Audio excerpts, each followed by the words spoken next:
en güzel yerine.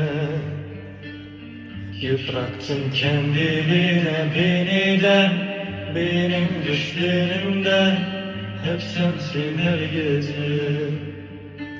Yangınlarında bir kül olayım, dönsem de gözlerinde kendimi bulayım.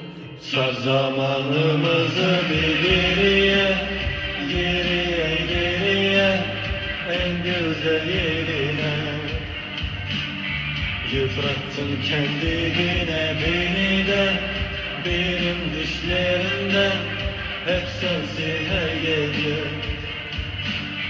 Yangınlarında dökül olayım, dönsem de gözlerimde kendimi